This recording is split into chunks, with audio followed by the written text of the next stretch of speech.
Hello again, and welcome back to another video. So, this is Minohara station on the JR Kisuki line, and in this video I'm going to take a trip to the next station, which is Izumo Sakane. If you want to join me, you're more than welcome. Saying that I'm going to take a trip to the next station sort of glosses over quite what that entails. Let me explain. First of all, Minohara station is the highest station above sea level on the whole of the JR West network. It's 727 meters above sea level. In contrast, the next station, Izumo Sakane station, is only 564 meters above sea level, which means that the line has to drop some 162 meters. Now, in fact, Minohara and Izumo Sakane are only about 1 kilometer apart as the crow flies, but in terms of the railway, they're 6.4 kilometers apart. All of these facts and figures are just a long way, really, of saying that between the two stations there is a switchback. In fact, it's a 3-stage switchback, the only 3-stage switchback in the whole of the JR West network. It is, let's say, a little bit special, and I haven't been on this route for quite a while now, so I'm looking forward to seeing the views. And the views I'm talking about start just after we've left this tunnel. In actual fact, it's not just the railway that has trouble in this area. The roads down into the valley from Minohara are pretty spectacular too. The roads deal with the huge drop in altitude not by a switchback but by a double loop, and one of the bridges we can see just here. The loop is called the Orochi Loop. By the way, Orochi literally means great snake. It refers to a great snake, appropriately enough, that makes an appearance in a myth from this area. Anyway, after that beautiful view from the left of the train, we start, or continue maybe, dropping steadily down towards the first part of the switchback. I think here you can get a good sense of, in a way, just how precarious the railway line is. It really is built on the side of a fairly big mountain, let's say. I think it's at least partly because of the precariousness of the track bed, let's say, that the line tends to close during the winter months. There's normally very heavy snowfall in this area, and from about 10 years ago, instead of clearing the line, JR has just closed the line during winter. It normally closes from about the end of December for generally 2 or 3 months. Sometimes it even opens, and then if there's been more snow, it closes again. It's often said that the line is closed during the winter months simply to save on the cost of clearing the snow. Now, I couldn't say whether that is true or not, but it certainly wouldn't surprise me if that were the case. The line is certainly very, very popular with rail enthusiasts, but I don't think it's used very much by locals. The fact that there are only 3 trains a day in either direction tends to indicate that this is not really a line used for trips to the shops, commuting to school or work, that sort of thing. It's a real shame, really. Even after the coming of the Shinkansen, this line, the JR Kisuki line, had an express service linking Hiroshima with Matsue and Yonago. That service, the Chidori service, finished back in 1990 though, unfortunately. Now the line is just a local line, nothing more. There's no doubting that it's lost its importance, but I would disagree with anyone who said it had lost its impressiveness. It really is quite a spectacular line, especially this stretch. Anyway, if I remember correctly, it's about 10 minutes from here until the first part of the switchback. So I'll leave you to enjoy the view.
Alright, so once we get through this tunnel, we're fairly close to the first part of the switchback. We'll see the line down to Izumo Sakane station coming up from the right of the screen 2 meters. Just after the two lines join, there's a short spur and the driver will change ends to drive the train down that line we can just see now into Sakane station. Alright, so the two lines have joined, and I have to be honest, I'm never quite sure what this train shed thing is for. I'm guessing it's probably to protect the points from heavy snow. I do stand ready to be corrected though, so if you have any better ideas, or in fact you know what that shed thing is for, please do leave a comment and let me know. Just as an aside, I think the length of track after that shed speaks to how long the express trains used to be. It's definitely a far cry from the way things are now, when most of the trains, if not all of the trains on this line, are just one carriage long. There may be a 2-carriage train, but I'm not sure about that. Anyway, the driver has now changed ends. All the way from Minohara I've been taking video from the back of the train, but obviously with the driver having changed ends, that's now the front of the train, at least for the short journey to Izumo Sakane station. This part is the second stage of the 3-stage switchback. When we get to Sakane station, the driver will change ends again, and this will be the back of the train again. Anyway, let's make the most of this stretch where we are actually at the front of the train.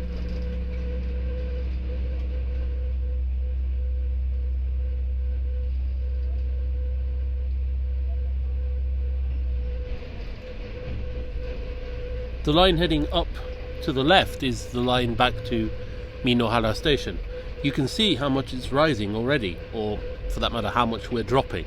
In any case, you can see the gradient.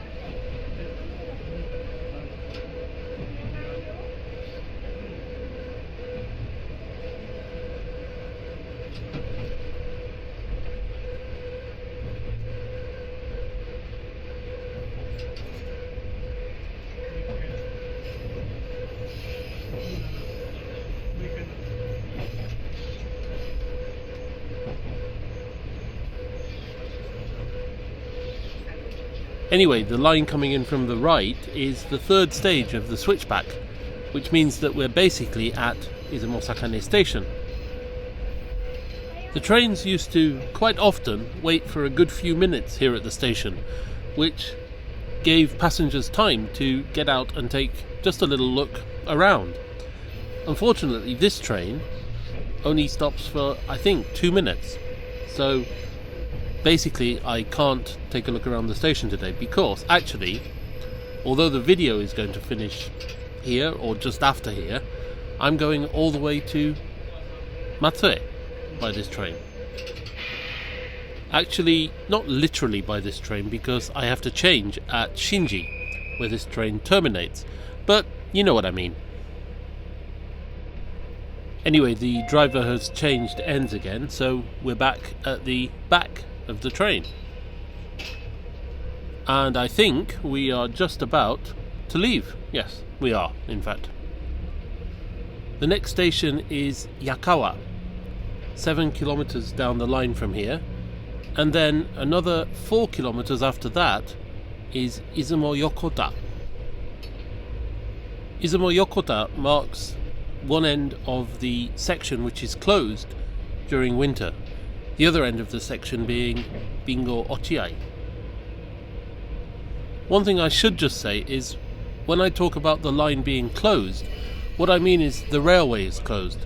There are still services in that there is a replacement bus service in winter.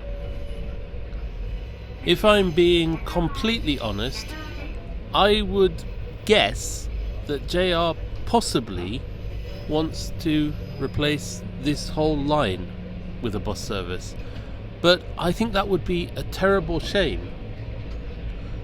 I won't deny for one moment that the railway is inconvenient. I mean, a 3-stage switchback. There's no way anything like this would ever be built now. But convenience and all the rest of it doesn't really matter. It was built and it deserves to remain. I just wish that there was some way that it could become more used, especially by local people. Anyway, unfortunately, I don't work for JR, and I certainly am not in any sort of position to make recommendations about what should be done with the line. So all I can really do is comment on a YouTube video like this. But I will just say again, I think it would be a terrible shame and something that would come to be regretted if the line were closed. That's it. That's all I'm going to say. Nothing more, nothing less. Anyway, as ever, thank you for watching this video, and I hope you enjoyed the little journey between Minohara and Izumo Sakane. If you get a chance to visit yourself, then please do take that chance. If nothing else, help to keep the railway alive. Anyway, thanks again, see you in the next video, but for now, goodbye.